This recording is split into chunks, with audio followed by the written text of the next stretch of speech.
अस्सलामुअलैकुम नाज़रीन, मैं हूं आपकी होस्ट एनिशा और आप देख रहे हैं K21 न्यूज़ और हमारा शो कराची की आवाज़। आज मैं मौजूद हूं पुरानी सब्जी मंडी और UC 20। अच्छा, मैं आपको बताती चलूं, जहां मैं चल रही हूं ये एक कब्रिस्तान है और ये नाला है। नाले के इस तरफ भी कब्रिस्तान है और इस तरफ भी कब्रिस्तान है। कब्रें जो है यहाँ ख़त्म हो चुकी है आधे से ज़्यादा, इसलिए कि जब ये नाला ज़्यादा बढ़ता है पानी तो ये पूरा कब्रिस्तान में पानी आ जाता है, जिसकी वजह से अगर आप देखें कि आखिरी आराम गाह जहाँ पे इंसान आराम करता है या अपने हिसाब किताब देता है, वहाँ भी वो सुकून से नहीं है और वहाँ भी ये गंदा पानी नाला भरता है, तो ये इस तरह से कब्रों में आ जाता है। तो सोचने की बात है कि सिंध हुकूमत कहाँ है, बल्दियाती निज़ाम कहाँ है, कोई पूछने वाला नहीं है। यहाँ काफ़ी सारे लोग हैं, मैं उनसे बात करती हूँ कि उनके अपने प्यारे जो यहाँ दफन हैं, उनको जब इस तरह से देखते हैं कि उनकी कब्रें टूट चुकी हैं, ख़त्म हो चुकी है, तो उनको कितनी तकलीफ़ होती है। आइए चलते हैं। अस्सलाम वालेकुम। वालेकुम अस्सलाम। अच्छा, मुझे ये बताइएगा, ये कब्रिस्तान है और नाला है, तो जब ये नाला भरता है, कब्रों में पानी आता है, तो काफ़ी सारी कब्रें तो आप लोग बता रहे हैं यहाँ के लोग और थोड़ी थोड़ी नज़र आ रही हैं वो ख़त्म हो चुकी हैं यहाँ पे, तो यहाँ किस तरह की सूरत हाल रहती है जब बारिश होती है? इसमें तकरीबन 4-4, 5-5 फुट का पानी होता है। हम मुतअद्दिद बार एप्लीकेशन दे चुके हैं इस हवाले से और MPA MNA को भी जगाया गया है। यहाँ के MPA जमाल सिद्दीकी भाई है और MNA आमिर लियाकत है, लेकिन उन्होंने 1 टके का काम भी नहीं। आमिर लियाकत साहब है। आमिर लियाकत साहब, लेकिन वो सिर्फ आते हैं और शादियों में उन्होंने बाकायदा तौर पर बार बार शादियाँ कर रहे हैं और आवाम का उनको कोई ख्याल नहीं है। या जिंदा इंसानों को हुकूक नहीं मिल रहे तो मुर्दों को क्या मिलेंगे? आप अगर मेरे साथ आगे विजिट करेंगे तो मैं आपको दिखा देता हूँ, कब्रों में अंदर अभी भी पानी पड़ा हुआ है। अच्छा। अभी नाले का, और ये तो अभी सूख गए फिलहाल, तो ये नाला आहिस्ता आहिस्ता सूखता रहता है। तो इस हवाले से हम मुतअद्दिद बार कमिश्नर कराची तक अप्रोच कर चुके हैं। एप्लीकेशन मेरे पास पड़ी है, मैं आपको रिसीविंग दिखा दूंगा उसकी। हम एक वफ्द की सूरत में गए थे क्योंकि वो कब्रिस्तान की कमेटी वगैरह वो देखते हैं, तो हम उनके पास गए थे। हमने रिक्वेस्ट की थी, कमिश्नर कराची साहब ने कहा कि अभी हमारे पास फंड नहीं है। हम ये मतलब पिछले 8-10 साल से इसको साथ लेकर चल रहे, लेकिन यहाँ कोई खातिर ख्वाह इस पर अमल दरामद नहीं। अच्छा, ये बताइएगा, ये कितने अरसे से ये मसला है कि नाले का पानी इस तरह से कब्रिस्तान में आ जाता है, क्योंकि कब्रिस्तान में ही नाला है, तो इस तरह से पानी आता है और इतनी मुश्किल होती है, कितने अरसे से ज़्यादा हो गया? ये तकरीबन मैम 15 साल हो गए हैं, क्योंकि नेमतुल्लाह खान साहब के दौर में ये सिर्फ सफाई हुई थी। उसके बाद से सरकारी मशीनरी यहाँ आ नहीं सकती है, या इन्होंने कब्ज़ा माफिया ने जगह घेर लिए। अब वो अगर शावल आए या एक स्वेटर आए तो वो किस रास्ते से आए? रास्ते तमाम उन्होंने ब्लॉक कर दिए, उस पर मकानात बन गए हैं, तो इस वजह से वो आ नहीं सकते और इसकी सफाई हो ही नहीं रही है। शर्म आने की बात है कि मैं ये कहती हूँ, आमिर लियाकत साहब इतनी बड़ी बड़ी बातें करते हैं, आप अपने एरिया में आके देखें, जो लोग कब्रों में इस टाइम हैं उनको भी सुकून नहीं है। आप दूसरों को, जिंदाओं को तो छोड़ें, जो कब्रों में आप उनको भी सुकून के लिए कुछ नहीं कर रहे हैं। ये शर्म आने वाली बात है। और तो मुझे तो अफसोस इस चीज़ का हो रहा है कि आप तो बहुत बड़ी बड़ी बातें करते, फिर आपके एरिया का क्या हाल है? फिर आप आके खुद ज़रा एक बार, मैं तो कहती हूँ ये शो देखने के बाद एक बार यहाँ ज़रूर आए। तो एप्लीकेशन वगैरह आपने दी तो कोई भी मतलब इस पर कोई काम नहीं हुआ, कोई नहीं आया, कोई नहीं पूछा, कुछ भी नहीं? बल्दियाती निज़ाम बिल्कुल धर्म भरम है, कोई काम ही नहीं हो रहा है यहाँ पे। मैडम, बल्दियात के जो चेयरमैन थे वो बलोच खान साहब है यहाँ के, वो तो अभी शदीद अलील है जब से उन्होंने चेयरमैन की सीट संभाली। हालांकि वो डिस्ट्रिक्ट के GS भी है। अच्छा। लेकिन उन्होंने भी 1 टके का काम नहीं किया। सेवरेज लाइन भी तमाम की तमाम मुनहदम हो चुकी है। आप इलाके में मेरे साथ विजिट करें, ढक्कन तक नहीं है। एक ढक्कन के लिए अगर हम एप्लीकेशन देते हैं, मैनहोलों के ढक्कन नहीं है, तो उसके लिए भी हमें कहाँ से अप्रूव करना पड़ता है। दूसरी बात ये, जो यहाँ के एक्सीएन है वकास भाई, तो उनसे हमें एप्लीकेशन हमने दी थी, हमने पुटअप की थी, तो उस हवाले से भी उन्होंने कहा कि ढक्कन अभी हमारे पास नहीं है, फंड नहीं आया। हालांकि जो 2000-1500 रुपये देता है रिंग और ढक्कन के, तो उनको अलाउड कर दिया जाता है, उनके पास फंड आ जाता है। लेकिन अगर आवाम कहे उनको, तो उस हवाले से जो है कोई ढक्कन वगैरह भी हमें नहीं मिलता है। अच्छा, मैं तो कहती हूँ ऐसे लोगों को ना सीटों पर रहना ही नहीं चाहिए, जो अहल ही नहीं है, जो इतने नाअहल हैं, जिनको ये नहीं पता फंड आ रहा है। अच्छा, जो 1500-2000 देगा उनके लिए फंड आ गया, उनका काम हो जाएगा।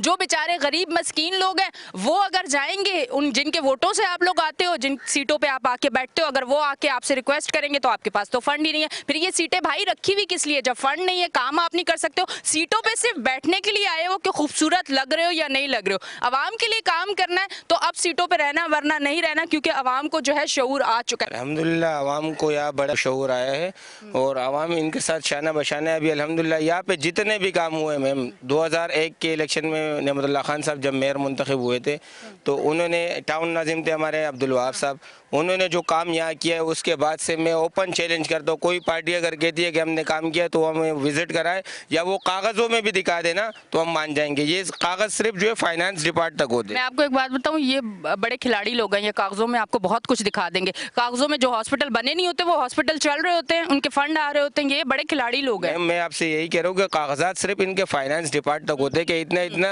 PC1 जारी हो चुका है, बाकी कोई पूछ गुछ वाला नहीं है। और क्या करते ये, अगर सेवरेज लाइन डालनी हो तो पहले वो ये लोग कारपेट कर देते हो रोड को, ताकि उनको पता ही नहीं चले कि अंदर क्या हुआ। ये कहते हैं हमने सेवरेज लाइन भी डाल दी है, ये इस तरह की चीज़ें कर दे। तो इस तरह नहीं होना चाहिए। अपने इलाके के लिए आपने क्या सोचा है कि अब क्या आप आगे सोचते हैं कि किस तरह से हमने काम करवाना है, किस तरह से आगे जाना है, किस तरह अपनी बात आगे पहुंचानी है? क्योंकि आपने एप्लीकेशन भी दे दी, आप लोगों से मिल भी लिया, आपने रिक्वेस्ट भी कर ली, बहुत सारे लोगों के साथ भी गए, अकेले भी गए, सारी चीज़ें मतलब XYZ आपने सब कुछ कर लिया, उससे कोई फ़ायदा नहीं हुआ, कोई काम नहीं हुआ। अब क्या समझते हैं बेहतर कि आगे किस तरह से काम आप इन लोगों से करवा सकते हैं जो निकम्मे लोग बैठे हुए हैं? मैम इस वक्त जो कराची शहर की कोई अगर बात रख रहा है तो वो है हाफिज़ नईमुर रहमान साहब। हक दो कराची की मुहिम को लेकर वो शाना बशाना हम उनके साथ खड़े। हमने आवाम से भी अपील की है, कल हमने धरना दिया था यहाँ डोमिसाइल और PRC का, तो उस हवाले से भी अल्हम्दुलिल्लाह जो शर्त लगाई थी सिंध हुकूमत ने, वज़ीर तालीम कहते हैं कि हमें पता ही नहीं है कि इस तरह की कोई पॉलिसी है कि डोमिसाइल और PRC के बगैर बच्चों को एडमिशन मिल सकता है। उनके अल्फाज ये है। और जो पॉलिसी बनाने वाले हैं वो कह रहे हैं कि हमने ये पॉलिसी बनाई है, लेकिन उसके अगर फॉर एग्जांपल किसी का डबल एड्रेस है, उसका डोमिसाइल नहीं बन रहा है, तो उस पर तालीम के रास्ते बंद कर दिए जाएंगे क्या? तो नोटिफिकेशन जारी हो चुका है, अल्हम्दुलिल्लाह बगैर डोमिसाइल PRC के भी आप एडमिशन ले सकते हैं। ठीक है जी, बहुत बहुत शुक्रिया, बहुत अच्छी बात है कि एक्शन हो चुका है। और इसी के साथ मैं इस तरफ आती हूँ। मुझे ये बताएं, कब्रिस्तान में गटर का पानी कब्रों में जा रहा है, एक जिंदा इंसान ये देख के कांप नहीं जाती रूह उसकी? इनको तो कुछ खौफ ही नहीं है। असल में अभी आवाम को शऊर आ गई है, आवाम से रब्ता कर रहे हैं, लोगों को एक जगह इकट्ठा कर रहे हैं और जो है ना हमारे साथ शाना बशाना चल रहे हैं। और इंशाल्लाह अब हक मांगने का नहीं, छीनने का वक्त है। अब हम अपना हक छीन के रहेंगे इनसे। कोई भी मसला हो तो इंशाल्लाह आवाम हमारे शाना बशाना है। अच्छा, मेरा कहने का ये मकसद है कि जब आप काम नहीं कर सकते, आप जिन सीटों पे बैठे हुए हो, आपके पास फ़ंड नहीं है, बकौल आप लोगों के जब आप ये बात करते हो कि हमारे पास फ़ंड नहीं है और हम कोई काम नहीं कर सकते, कोई एप्लीकेशन लेके आपके पास जाता है, कोई बात करने आपके पास आता है कि हमारे एरिया का, चले बड़े मसलों को तो छोड़ो, एक गटर के ढक्कन की भी बात करता है, तो आप लोग कहते हैं हमारे पास फ़ंड नहीं है। तो मैं ये कहती हूँ कि वैसे ही मुल्क बड़े खसारे में जा रहा है, इनकी सैलरीज जा रही है, इन लोगों को घर बिठा दें, इनकी तनख्वाह ना दें, बड़ा खसारे में जा रहा है मुल्क, फ़ंड नहीं है ना हम लोगों के लिए। तो फिर ये जो लोग सीटों पे बैठे हुए, इनकी तनख्वाह और इनकी सारी चीज़ें जो जा रही है, इनको रोक के इनको घर भेजे, क्योंकि काम तो ये कर नहीं रहे। ये सुबह आके थोड़ी देर बैठते हैं और वापस घर चले जाते हैं, ये आवाम के लिए कुछ भी नहीं कर रहे। इस पर ज़रूर एक्शन होना चाहिए। अस्सलाम वालेकुम। क्या कहना चाहेंगे आप इस कब्रिस्तान पे नाले के वजह से जो कब्रिस्तान की बेहुरमती हो रही है? मुसलमान लोग हैं हम, और मुसलमान होने के नाते हमें इस्लाम में बहुत सारी बातें समझाई जाती हैं जो कि हमें ज़िंदगी जीने का असूल हम वहीं से सीखते हैं सारे। और अगर हम अपनी कब्रों को और इसकी हुर्मत को पामाल होते हुए देखेंगे तो हम एज अ मुस्लिम, हमारी क्या जज्बात होंगे, क्या एहसासात होंगे? ये मैम यहाँ पर पहले भी ये नदी की वजह से 2 बच्चे यहाँ पर गिर चुके हैं, छोटे छोटे बच्चे। तो उनके जो है ना बेचारों का वो वालिदैन के सदमा पहुँचा था। यहाँ सारे नदी खुले हुए, यहाँ पर आमिर लियाकत साहब ने यहाँ का दौरा भी किया है। इसी पॉइंट पे लोगों ने वोट दिया है कि हम ये काम कर लेंगे। तो ये हमारी आमिर लियाकत साहब ने जब दौरा किया तो फिर क्या कहा उन्होंने? कोई वादा किया? यही वादे किए कि हम ये कर देंगे। पानी का मसला है यहाँ पर, शदीद पानी, यहाँ पर पानी नहीं आ रहा। वादा कितने अरसे पहले करके गए थे वो? इलेक्शन से पहले। इलेक्शन से पहले वादा बस किया, फिर आया ही नहीं है। इलेक्शन हुआ, वादा गया, किसी ने भी फिर दौरा नहीं किया। यहाँ सारे आए थे, बस हम ये कर लेंगे, पानी लगा देंगे, ये करेंगे, कोई भी आया नहीं। इलेक्शन जीत गए ना वो, जीत गए बस। नेक्स्ट टाइम आपने उनके साथ क्या करना है ये बताएं मुझे। तो अभी देख लिया हम लोग, शऊर आ गया कौन झूठ बोल रहा है। ये सारे झूठ बोल के आ जाते हैं आवाम को बेवकूफ़ बना के, फिर पूछते ही नहीं है। कोई भी नहीं आया वापसी में। ये क्या हाल है ये कब्रिस्तान का? ये देखो, ये नदी में, ये हमारी आखिरी हरामगाह है, ये यहाँ पर ये क्या हो रहा है? हमारी आखिरी आरामगाह को भी यहाँ की ना हुकूमत सपोर्ट कर रही है, ना सफाई का ख्याल, ना बल्दियात देख रहा है, ना कोई इदारा देख रहा है, ना कोई पूछने वाला है। यार मुसलमान होने के नाते ही देख लो, मैं कहती हूँ किसी सीट को, हुकूमत को, पीपल्स पार्टी, पीटीआई, मैं किसी हुकूमत की बात नहीं करती, मैं कहती हूँ मुसलमान होने के नाते ये देख लो, ये आखिरी आरामगाह है। ज़िंदगी में तो आपने भूख से मार दिया, गंदगी से मार दिया, गटर के पानी से मार दिया, कचरे से मार दिया, गलियाँ टूटी फूटी है, लाइट नहीं है, गैस नहीं है, महंगाई इतनी है, गरीब हर जगह से मर रहा है। यहाँ तो उसे सुकून दो कि यहाँ भी गटर के पानी उसकी कब्रों में आ रहे हैं। क्या कहते हैं कि इस तरह की चीज़ें देख के आगे मुल्क किस तरफ जा रहा है, क्या सोचते हैं आप? मुल्क तो ये देखो हमारा दुनिया कहाँ तक पहुँच गई है। हमारा जो है ये 30 साल से ये मसला है नाली का, ये 30 साल से यहाँ पर हम लोग बचपन गुजार चुके हैं, यही नाले का ये हाल है। हर कोई इसी पे आता है, सियासत करता है, और जब वोट ले लेता है तो फिर पूछने वाला कोई नहीं। यहाँ ना कोई पानी का मसला बहुत ज़्यादा है, पानी बिल्कुल नहीं है इस इलाके में, पीने का पानी नहीं है। अच्छा ठीक है जी, अब इस पे हम और भी बात करेंगे। फ़िलहाल हमने ये सेगमेंट किया है कब्रिस्तान पे। कब्रिस्तान है, यहाँ पे नाला है, नाले से क्योंकि पानी आता है, जैसे बढ़ जाता है पानी तो वो कब्रों में आता है। काफ़ी कब्रें ख़त्म हो चुकी हैं, काफ़ी कब्रें टूटी हुई हैं, काफ़ी कब्रों के अंदर भी गंदा पानी है। तो ये सारी चीज़ें यहाँ पे जो आज हमने आपको दिखाई हैं, इसके साथ इस एरिए के और भी बहुत सारे मसाइल हैं। कहीं ना जाएँ, देखते रहें हमारा शो कराची की आवाज़। लेते एक छोटी सी ब्रेक, मिलते हैं ब्रेक के बाद।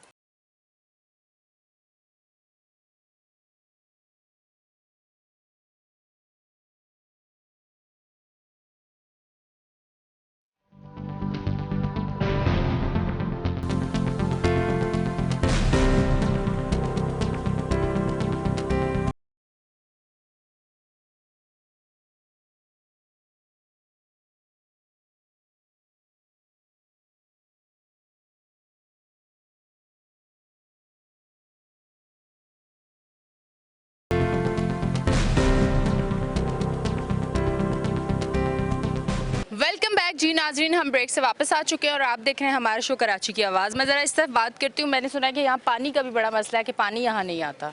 पानी तो तकरीबन 2 साल हो गए नहीं आ रहे पानी, और उससे मजबूर हो गया। मैंने अपने घर में बोरिंग करवाई, बोरिंग का पानी वही इस्तेमाल करते और पीने के लिए साफ पानी लेकर आते कैनों में। अच्छा, मतलब ये पानी यहाँ पे 2 साल से नहीं है या पहले भी नहीं था, या था ही नहीं पानी? नहीं, पहले पानी था, तकरीबन 5 साल पहले पानी था। अब 5 साल हो गए पानी का बड़ा इशू चल रहा है, और अभी जो 2-3 साल है ना, इसमें तो पानी आ ही नहीं रहे। सो वाटर बोर्ड जाके उनके तो बोलते अभी लगेंगे, इन लोगों ने लाइनें डाली, पता नहीं कौन किसने यहाँ से वहाँ तक आधी लाइन डाली और आधे में रह के चले गए, उसके ऊपर कारपेट किया रोड का कि पानी आ रहे। अभी तक पानी का कोई, मतलब सिर्फ लाइन डाली, कोई पानी उसमें नहीं आया? लाइन डाली है, पानी नहीं आ रहे। पता नहीं कहाँ के लोग MP है, मैंने इनको किसने बनाया इन लोगों को। MP है जमाल सदीकी। 3 साल पहले करनाल बस्ती में प्रोग्राम था, उसमें कह रहा था कि मैंने अस्करी पार्क के सामने एक फ्लाई ब्रिज का वो किया, कमिश्नर साहब को बोले इंशाल्लाह कुछ दिनों में ब्रिज पे काम शुरू हो जाएगा। लोगों ने तालियां बजाई, मैंने भी बजाई, मैंने शायद हो जाए। 3 साल में एक पुल नहीं बना सका, इससे हमें किस चीज़ की उम्मीद है? ये हो सकता है उन्होंने कहा कि मैं कागज़ पे पुल बनवाऊंगा, हो सकता है आप लोगों ने पूरी बात ना सुनी हो। उसने तो उस टाइम कहा कि कागज़ मेरे गाड़ी में पड़े, जाके देख लो, मैंने रिसीविंग लाया कमिश्नर से, अभी ये पुल बनेगा। 3 साल में नहीं बना। आप खुद आ जाओ, जमाल सदीकी साहब खुद आए यहाँ पे, हमारा सामना करे, कौन सा काम उसने किया इलाके में। ठीक है जी, इनका ये कहना है कि यहाँ पानी की लाइन तो डली पर उसमें कभी पानी नहीं आया। तो इसका मकसद ये है कि सिर्फ लाइन डाल के इन लोगों को खुश नहीं करना था कि यहाँ पे पानी की लाइन डल चुकी है। पानी की लाइन में पानी आना भी ज़रूरी है, जो कि इनकी ज़रूरत है, जो कि हर शख्स की ज़रूरत है। अस्सलाम वालेकुम। वालेकुम सलाम। क्या कहना चाहेंगे इस इलाके के हवाले से? इलाके के हवाले से ये कहना चाह रहा हूँ कि ये जहाँ पर आप खड़ी हुए ये रोड और यहाँ का सीवरेज लाइन, यहाँ से ये सामने रोड तक कितना फासला है आप खुद देखिए। इसके 86 लाख रुपए पे ठेका मंजूर हुआ है, 86 लाख रुपए पे ये काम हुआ है। अब पाइप के लेन में सुराख करके उस पर कटर बना रहे, कह रहे कि ये हमारा कटर लाइन है, और वो कटर तीसरे दिन टूट गए थे, जिसके ऊपर हमने कुछ वीडियो भी किए, कुछ दिखाए भी इन लोगों को। उसमें बिल्कुल ना तो सीमेंट है ना तो रेती है, उसमें मिट्टी डाल के वो कटर लाइन बनाया। वो कटर मैं आपको अभी भी दिखा सकता हूँ, जगह जगह पे टूटे हुए, जिसमें बच्चे गिर रहे हैं। हमने जमाल सदीकी साहब को कहा, उसने कहा ठीक है। हमने ठेकेदार को पकड़ा, हमने बोला ये क्यों कम करवा रहे हो, ये सारे काम क्यों गलत कर रहे हो? ठेकेदार ने कहा भाई मुझे जितने पैसे मिले मैं उतना कर रहा हूँ। आपने ठेकेदार से पूछा तुम्हें कितने पैसे मिले? उसने कहा कि भाई मुझे तो 20-22 लाख रुपए मिले, मैं ये काम कर रहा हूँ। 86 लाख रुपए का ठेका। अच्छा, 86 लाख का ठेका था। अगर नोटिस 22 करें, मिले। और 20 से 22 लाख जिसने यहाँ पे काम किया ठेकेदार ने, उसको 20 से 22 लाख रुपए मिले हैं। अब ये रोड अभी देख ले क्या हो रहा है। ये रोड 2003 में नियामतुल्लाह खान साहब ने डाला था, जो अभी तक वो सही है। आगे बस्तियों में गलियों में काम किया हुआ है नियामतुल्लाह खान साहब ने 2003 में, जो अभी तक काम हो रहा है। और यहाँ पर पानी का मसला जिस तरह हमारे तुला भाई ने कहा, तो पानी यहाँ पर बिल्कुल नहीं है। मैं अभी आपको दिखाता हूँ, हमारी गली में बोरिंग की है और बोरिंग से लोग मिल के पानी ले रहे हैं। कम से कम 10 बोरिंग की है। एक बोरिंग के ऊपर 1,80,000 रुपये खर्चा आ रहा है। उसके ऊपर मशीन सब कुछ लग दी है। तो हम पानी तो कड़वा पानी इस्तेमाल हो रहा है घरों के लिए। लेन में कोई पानी नहीं आ रहा है। वो लेन भी इसी रोड में टूट गया था, दोबारा मैं लेन बनवा के नहीं दिया। ठेकेदार ने कहा मुझे कटर लेन डलवा ले गए, मैं सीवरेज लेन डलवा सकता हूँ लेकिन और कोई काम नहीं करवा सकता हूँ। बाकी हमारी ये केएमसी डीएमसी जो है बाकी और कोई काम नहीं करे। अच्छा ये बताइएगा कि यहाँ पे जो आपने मुझे बताया ठेके का कि इतने मिले और आगे इतने ठेकेदार को मिले, फिर तो काम इसी तरह का होना चाहिए था। जितने पैसे मिले उसमें वो बेचारा इतना ही कर सकता था, वो जो बाकी पैसे थे वो कहाँ गए? मुझे ये बताइएगा कि गटर यहाँ पे कितने टाइम में बंद होता है, या कितना कीचड़ जमा होता है, कितनी गंदगी होती है, या यहाँ पे अपनी मदद आपके तहत आप लोग खुलवाते हैं, क्या करते हैं? अभी तक यहाँ पर टोन से कोई नहीं आता है। जितनी भी गटर के काम हो रहे हैं हम लोग अपनी मदद आप करते, मोहल्ले से 100 रुपये इकट्ठा करके घरों से स्वीपर को बुलाते और वो गटर साफ करवाते। गटरों में ढकने में इतने पत्थर पड़े होते हैं, उनके ढकने नहीं है, ढकने के कोई हमें मिलता नहीं है, वो सारे गंद वहीं पे पड़े रहते। तो हम लोग अपनी मदद आप ये बनाते हैं खुद, और सारे काम अपने मदद आप कर रहे हैं। गरीब लोग इस तरह की चीज़ें किस तरह से बर्दाश्त करेंगे कि गंदगी से बीमारी भी होगी? लोग कुछ भी नहीं कर सकते, बेयार और मददगार हैं हमेशा से। जब से ये पीटीआई आई है तकरीबन ज़्यादा लोग तंग हो चुके हैं महंगाई की वजह से, और इनके जो जितने भी ओहदेदारान हैं ये खाली बस दिखाते हैं कि हम कुछ कर रहे हैं, मगर कर ये कुछ भी नहीं सकते। ये अपने लिए ही कर लें, बस इनके लिए यही काफ़ी है।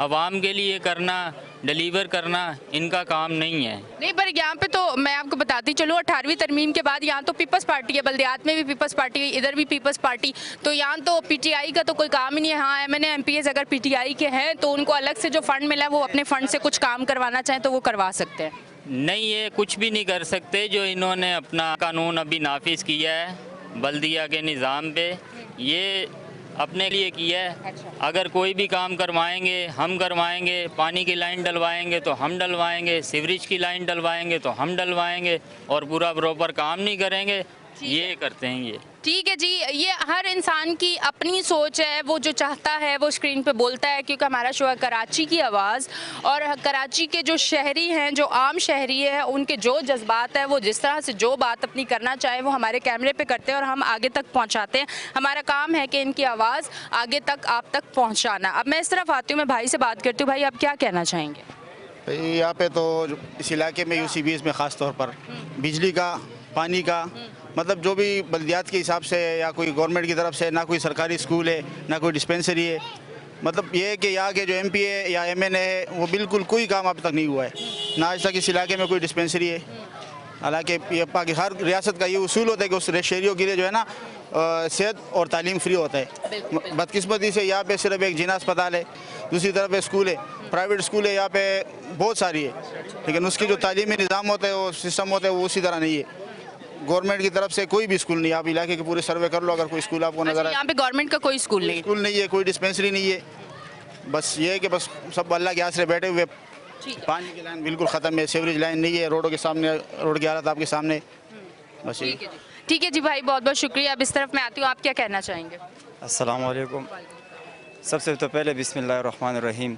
देखो, मैं इस इलाके में, मेरा उम्र है 20 साल, मैं यहाँ पे बड़ा हो गया हूँ। कभी जो है ना यहाँ के कोई सिस्टम सही नहीं है। जौन सी पार्टी भी आती है अपने जेब भर के चले जाते हैं। अच्छा, अभी यहाँ का हुक्मरान है जो है ना। अच्छा, पहले ये बताइए, 20 साल से ये चीज़ें, मतलब जब होश संभाली होगी, 5, 6, 7 साल के होंगे तो समझ आना शुरू हो गई कि मैं कहाँ रह रहा हूँ, तो तब से ये इसी तरह नज़र आ रहा है आपको या बेहतरी थी? इसी तरह नज़र आ रहा है, कुछ चेंजिंग नहीं हुआ है। तो बात ये है कि यहाँ पे जो है ना सर्विस लाइन, अक्सर जो है ना बारिश होती है तो यहाँ पे इतना गटर लाइन होता है तो मैं क्या बताऊँ। अच्छा, तो जो है ना स्कूल जाने में बच्चों को तकलीफ होती है। सबसे पहले जो है ना बुजुर्ग जाते हैं रात को, उसको तो नज़र कुछ नहीं आती है। जो है ना उन लोगों की भी जो है ना कपड़े वपड़े गंदे हो जाते हैं, तो इस तरह से नहीं चलेगा ना। बिल्कुल सही के हुक्मरान है जिसके यहाँ भी, जिसके जो है ना, जिसके सिस्टम जिसके हाथ में, तो हम उससे रिक्वेस्ट करते हैं कि मेहरबानी करके आप यहाँ का सर्विस लाइन हो, पानी का हो, जिसको कोई मसला भी हो, आप अपनी ईमानदारी से अदा करो तो सब कुछ हो जाएगा ना। ठीक है जी, बहुत बहुत शुक्रिया जी। नाजरीन, आप देख रहे हैं हमारा शो कराची की आवाज़। लेते हैं एक छोटी सी ब्रेक, मिलते हैं ब्रेक के बाद।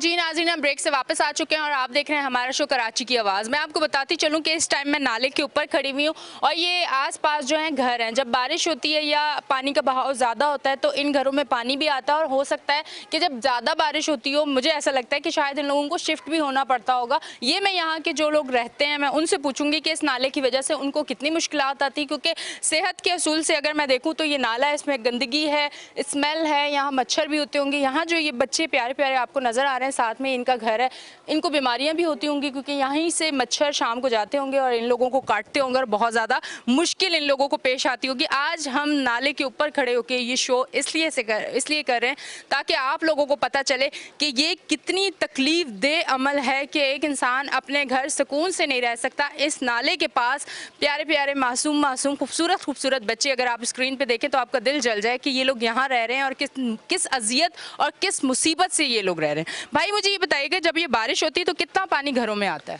ये यहाँ पे जब बारिश होती है ना तो पूरे घर जो है ना, आप इस तरफ आप आए हुए ना, पूरा ये इलाका है पूरा ये डूब जाता है पानी में। तो फिर इनको यहाँ से नकल मकानी करनी पड़ती है, लोग यहाँ से शिफ्ट हो जाते हैं और हाथून भी होते हैं। इनके जो घर के जो चीज़ें ज़रूरत की चीज़ें होती है ना वो भी ज़ाया हो जाती है क्योंकि उनको अपनी बच्चों की फिक्र होती है, क्योंकि एकदम से नाला निकल आता है तो लोग फंस भी जाते हैं इसमें कुछ दिनों के लिए। फिर हमारे पिछले दफ़ा इस तरह बारिशों में ये पूरा इलाका भरा हुआ था इस तरह, तो अलखिदमत ने यहाँ पे एक घर में सबको खाना दिया था क्योंकि लोग फंस गए थे, तो इतना नाला भर आते कि वहाँ जाने। अच्छा मुझे ये बताइए, ये सिर्फ बारिशों में होता है या ये नाला वैसे भी बहाव इसका बढ़ जाता है और ये आम दिनों में भी आने का खतरा है? मतलब बारिश नहीं, इसके अलावा भी क्या खतरा है कि अचानक अगर बहाव बढ़ता है तो आ सकता है? मतलब इनका जहनी तौर पर ये तैयार है कि कभी भी ऐसा हो सकता है क्या? जी बिल्कुल, आपने ये कुछ घर इस तरफ थे बिल्कुल बंद करके फिर बहुत मजबूर हो गए यहाँ पे लोग, क्योंकि ये अपनी मदद आपके तरफ लोगों ने यहाँ पे जो है ना इस तरह चीज़ें बनाई ताकि थोड़ा सा रास्ता इनको मिल सके। और रात के अंधेरे में तो ये बिल्कुल नज़र भी नहीं आता, लोग मोबाइल की रोशनी से लोग घरों तक ले जाते हैं। आप देखो, आप छोटा सा रास्ता, इसमें 2 बच्चों का इंतकाल भी हो, इसमें गिर गए लोग रात के अंधेरे में, तो यहाँ की तो बिल्कुल सहूलत नहीं है इनको। अच्छा ये भी इन्होंने बताया कि इस नाले में 2 बच्चे जो हैं वो गिर के जान की बाजी हार चुके हैं। कोई जो वालिदैन होंगे उनके बच्चों की, आप यकीन करें कि हमें इतनी तकलीफ हो रही है तो ये जिनके बच्चे हैं, किस तरह से बच्चे दुनिया में आते हैं, फिर उनको माँ बाप किस तरह से, बाप कितनी मुश्किलों से उनके लिए कमा के लाता है और माँ कितनी मुश्किलों से उनको पाल के बड़ा करती है, और वो बच्चे इस नाले की वजह से अपनी जान की बाजी हार चुके हैं। बल्दियाती निज़ाम को स्ट्रांग होना पड़ेगा, उनको देखना पड़ेगा कि यहाँ के जो रिहायशी इलाके हैं, जहाँ लोग रहते हैं, जहाँ आस पास घर हैं, अगर वहाँ इस तरह की चीज़ें हैं तो खुदारा इनको कवर किया जाए, इनकी सहूलत के लिए कोई ना कोई निज़ाम, कोई सिस्टम बनाया जाए। हम लोग कोई 100 साल पुराने पाकिस्तान या पुराने कराची में नहीं रह रहे कि जिस तरह से खुला नाला है, इस तरह से खुला पानी जा रहा है और आसपास लोग रह रहे हैं। बीमारियां यहाँ पे सबसे ज़्यादा है। यहाँ पे रात को अगर आप मेरे आसपास देखें, बिल्कुल छोटा सा रास्ता है जहाँ से गुजरना मुझे रोशनी में बड़ा मुश्किल हो रहा है। तो ये मासूम बच्चे यहाँ से अंधेरे में, क्योंकि लाइट का भी यहाँ कोई सिस्टम नहीं है, तो कितनी मुश्किलों से यहाँ से जाते होंगे। समझे कि उनकी रिस्क, वो एक बहुत बड़ा रिस्क लेते हैं यहाँ से जाने के लिए, और रह के तो खैर वो रिस्क ले रहे हैं कि इस नाले जैसे जगहों पे आसपास घर हैं, तो मैं समझती हूँ कि वो सेहत के मामले में तो बहुत ज़्यादा स्ट्रॉन्ग तो नहीं होंगे, बहुत ज़्यादा वीक होंगे। यकीनन उनको बहुत सारी बीमारियां भी होंगी, क्योंकि गंदगी से सबसे बड़ी बीमारी होती है हेपेटाइटिस, जो कि हमारे मुल्क पाकिस्तान में ज़्यादा पाई जाती है। और हम लोग कहते हैं कि हेपेटाइटिस की वैक्सीन लगवानी चाहिए ताकि हम हेपेटाइटिस से दूर हो जाएं। जब हम सेहत की इतनी बात करते हैं तो हमें इस गंदगी से इनको दूर करना चाहिए, जो हेपेटाइटिस का मेन पॉइंट है हेपेटाइटिस होने के लिए। अच्छा जी, मैं इस तरफ आती हूँ, मुझे ये बताएं, यहाँ के लोगों को रात को आने जाने में मुश्किलात नहीं होती? बिस्मिल्लाहिर्रहमानिर्रहीम। मुश्किलात तो बहुत होती है, तकरीबन आज से नहीं कई अरसे से हो रही है। और जैसे कि आपको पता है, जब वोटिंग का टाइम आता है तो यहीं पे काउंसलर, चेयरमैन, MNA, MPA मैंने खुद यहीं पे देखा है। वोटों के बाद अगर जीत जाए तो उसका भंगी भी यहाँ भी नहीं आता, पानी भर जाता है, लोगों को बहुत तकलीफ होती है। मुझे बताएं, बल्दियाती निज़ाम पे आप क्या कहेंगे? ये देख के कुछ 1-2 लाइनें अगर आप बोलना चाहें कि बल्दियाती निज़ाम हमारा यहाँ का कैसा है, कि खुला नाला, गंदा पानी, बदबूदार पानी, छोटी सी एक जगह जहाँ से लोग आते हैं और जाते हैं, लोगों के घरों में गटरों का पानी भरा हुआ है, लोग यहाँ पे रह किस तरह रहे, क्या कहने चाहेंगे हमारे बल्दियाती निज़ाम को? बल्दियाती निज़ाम तो अगर कोई काम किया होगा तो हमने देखा होगा, तो मैं बचपन से यहाँ पे बड़ा हो गया, कोई बल्दियाती काम मैंने देखा ही नहीं है। 2003 में 2004 में जब यहाँ पे नसरुल्लाह शेख जी, मोहम्मद हुसैन मेहंदी जब आए थे पूरा नाला बिल्कुल 0 मीटर किया था, बिल्कुल साफ़ किया हुआ था, पूरे नाले की सफाई की थी। उसके बाद MQM के 2 MNA आए, फिर PTI के MNA आए, फिर बलोच यहाँ पे पीपल पार्टी का बल्दियाती, MQM का बल्दियाती सब आए। लेकिन हम आवाम को बेवकूफ़ बना दिया उसने। आते दिन में तारे दिखाते वापस चले जाते हैं, फिर वोट के बाद आते ही नहीं है काम के लिए। यहीं पे एक शोर था, मेरे लियाकत साहब आए थे कि कहते हैं कि मैं हफ्ते में 2-3 दफ़ा चक्कर लगाऊंगा।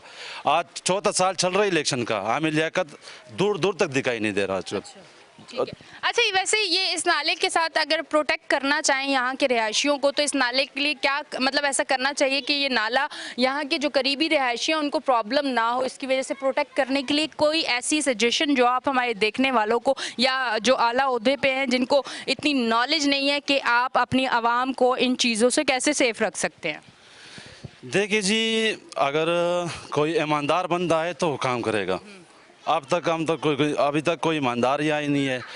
जब वो पार्लियामेंट या असम्बली में जाते हैं तो उसी पैसे तो अपने जेब में डालेगा, आवाम को थोड़ी देगा वो, कि उसने इलेक्शन कैंपेनों पर उन्हें पैसे लगाए हुए हैं, तो वही पैसे अपने जेब में डालेगा, आवाम पे थोड़ी लगाएगा वो।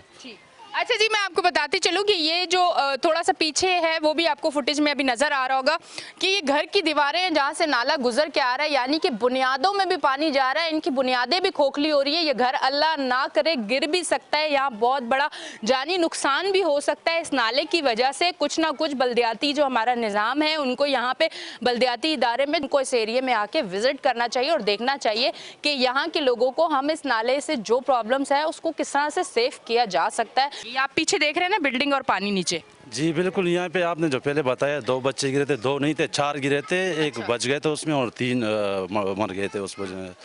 तो उसके बाद ना तो कोई MNA आया ना कोई MP आया उसके पूछने के लिए। तो इसके बाद उसके लवाकिन पे क्या गुजरती है और तो हुक्मरान को तो थोड़ी पता होता है, उनके घर वालों को पता होता है, क्योंकि यहाँ पे मुकीम है, यहाँ पे कई बरसों से यहाँ पे रहते हैं। यहाँ पे छोटे छोटे बच्चे यहीं से गुजरते हैं, स्कूल के लिए जाते हैं, मदरसे के लिए जाते हैं। बल्दियाती हुकूमत से यही दरख्वास्त है कि कभी आए चाहे पे विज़िट करें, चक्कर लगाए, आवाम को देखे। कभी आए तो आते ही नहीं है। मैंने पहले ही कहा था कि वोट लेके चले जाते हैं, वापसी आते ही नहीं है दोबारा। आवाम को धोखा देकर वोट लेते हैं, यहीं पे पहुंच जाते हैं। यहाँ पे बिगड़ क्या तो उसका बंगी भी यहाँ पे नहीं आता दोबारा और काम की सफाई के लिए। बल्दियात का जो एक सिस्टम है उनको ज़रूर आके ऑन करना चाहिए, यहाँ के लोगों को पूछना चाहिए और देखना चाहिए कि यहाँ के लोग कितने मुश्किल में। अगर आप लोग समझ रहे हैं कि मैं किसी सी व्यू के किनारे बैठी हूँ और मैं एंजॉय कर रही हूँ और अभी आएगी गरम गरम चाय और समोसे, ऐसा कुछ भी नहीं है। मैं कराची शहर जो कि पूरे पाकिस्तान को चलाता है, जहाँ का बिजनेस, जहाँ के टैक्स, हर चीज़ पूरे पाकिस्तान को चलाने वाला कराची शहर, अगर आप देखें तो मैं एक नाले पे बैठी हुई हूँ और ये शो मैंने आज यहीं पे किया। और इस नाले पे बैठ के मैं इस तरह से इसलिए बैठी हूँ ताकि ये आवाज़ आगे तक जाए और शर्म आनी चाहिए उन लोगों को जिनके हाथों में बल्दियात का निज़ाम है, जिनके हाथ में ये डोर है, जिन लोगों को यहाँ पे आके लोगों के साथ काम करना चाहिए था, उनकी दुहाई सुननी चाहिए थी। जिस तरह से वो परेशान है, जिस तरह से इस गंदगी में, इस नाले में, इस बदबू में और इस कचरे में रह रहे हैं, उन लोगों को आना चाहिए था। पर आज यहाँ बैठ के मैं उनको शर्म के लिए मैं बता रही हूँ कि यहाँ बैठने का मकसद ये है कि खुदारा इनके लिए कोई काम किया जाए। अब तो आप लोगों को शर्म आ जानी चाहिए, क्योंकि इस तरह की चीज़ें अब और नहीं चलेंगी, क्योंकि आवाम अब बहुत थक चुकी है, बहुत समझ चुकी है और बहुत परेशान हो चुकी है। अब आवाम कोई ना कोई एक्शन ले। इससे पहले आप एक्शन में आए और इस एरिया में आके यकीनन इसका जो ये इतना बड़ा मसला है, इस मसले को हल करें और यहाँ की आवाम को रिलीफ दें ताकि वो भी एक सुकून की ज़िंदगी जी सके। अपनी होस्ट एनिशा को दे इजाज़त, अगले शो में फिर मिलूंगी। अल्लाह हाफिज़।